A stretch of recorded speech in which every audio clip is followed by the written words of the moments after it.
Hi, my name is Victoria Seed, and I am coming to you from the Vesta Approach in Manchester, UK. I help women who are affected by a loved one's alcohol or drug use, and I do this by teaching really effective strategies to cope, to refocus my clients' lives back on themselves rather than on what the loved one is doing every second of the day. I have done this work for 20 years and I am here to help you. And every Friday at 11 o'clock, I come and do a session on a topic related to family recovery and addiction for around 10 minutes. And I can help you too. So if you want, I have a fabulous free download for you, which you can grab here straight away at vestaapproach.co.uk/freebie.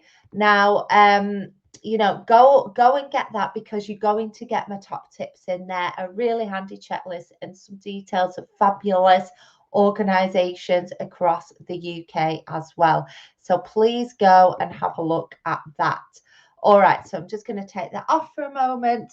This week, what I wanted to talk to you about is the 6 strategies to help reduce stress when living with a loved one's addiction. Okay, now just bear with me because my screen's gone off. If you're watching and you want to drop any comments in, please do across any of the social media channels. If you don't and you would rather drop me a message, then you can feel free to do that as well. So let's get straight to it. The first strategy that I want you to really focus on in terms of reducing your stress is putting yourself first. So I don't need to tell you that if you're living with a loved one's addiction, your needs often come last. You may well be a professional, you may be running a business, you may be running a home, but basically, when you're living in this situation, it's constantly hanging over you. And what that means is that you have to make an effort to put yourself first. It's not necessarily going to come naturally. So what I want you to write down this week is what is the one thing that you can do for yourself that you are going to enjoy this week. So write that down for me. The second thing is learn to help without enabling. So enabling means that you are stopping your loved one from experiencing the natural consequences of their alcohol and or drug use. And if you do that, I know it's from a place of love, care, compassion, and kindness, and you've not done anything wrong. But the consequence of rescuing your loved one from the consequences of the drinking and drug use is that they are not going to change, or they're going to be very unlikely to change, or you're going to slow down the process of them changing. And this work is all about speeding up that process, getting a step ahead of your loved one's alcohol and drug use and being strategic. And this is a key strategy. So, what I want you to write down is which of your helping behaviors might be making it easier for your loved one to continue using their substances. Okay. So, which of your helping behaviors might be making it easier for your loved one to continue with the substance? The helping behaviors that we want you to do is anything that helps them to edge towards the recovery. So, researching helpful organizations or private practitioners, that is helping your loved one get to the support that they need, that is helping. But removing the consequences of the substance use is not helping. All right, so write that down. Number 3, withdraw your company when your loved one is intoxicated. So, what is important here is that your loved one isn't getting a substance and your company. Okay. So when they are using the substance, even if you may hate them with a passion, the best thing for you to do is withdraw without conflict. So, for example, I can see you are having a drink or you've had a drink. I don't want to be around you when you're drinking. I don't feel comfortable. I don't enjoy it. I don't like it, whatever it means to you. I'm going to go and do X, Y, and Z. Okay. watch Netflix, have a bath, go around to my friends, which we can do now, which is really good following our lockdowns and things. So whatever you want to do, go and do something for yourself. And it's really useful to write a list of those things as well. Don't get stuck in the drama. Think about what have you done so far when your loved one is intoxicated. So my guess is that you're going to have been arguing, there's going to be conflict, it's going to be chaos, you're going to be upset, right? And I'm not saying you can't be upset, you may well be upset inside. So what you got to do is counteract those negative feelings with doing something positive for yourself. And as hard as it is, leave them to their decision and their choices. Okay? Don't get stuck in the drama. Remove yourself politely from their company. Number 4, communicate without conflict. I know, again, this is really, really hard. They're going to wind you up. You're going to be really mad. They're going to let you down. They're going to lie to you.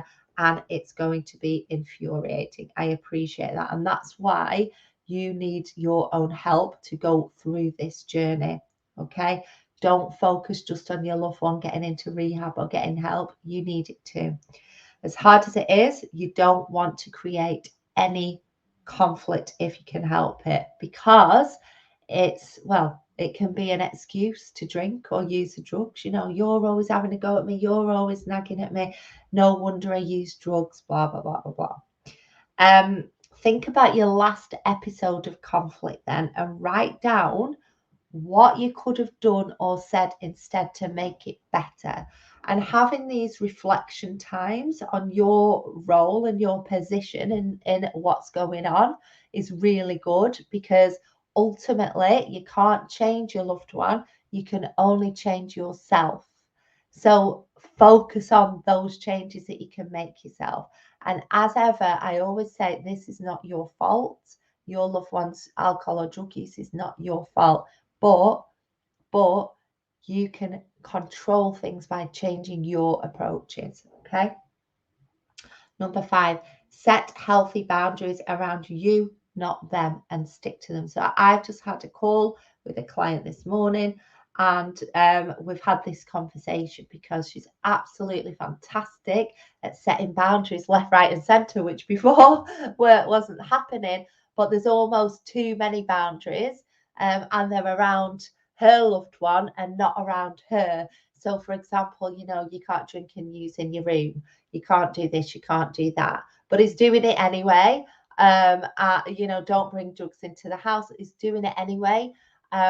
So what she needs to be saying is, I can't have substances around me.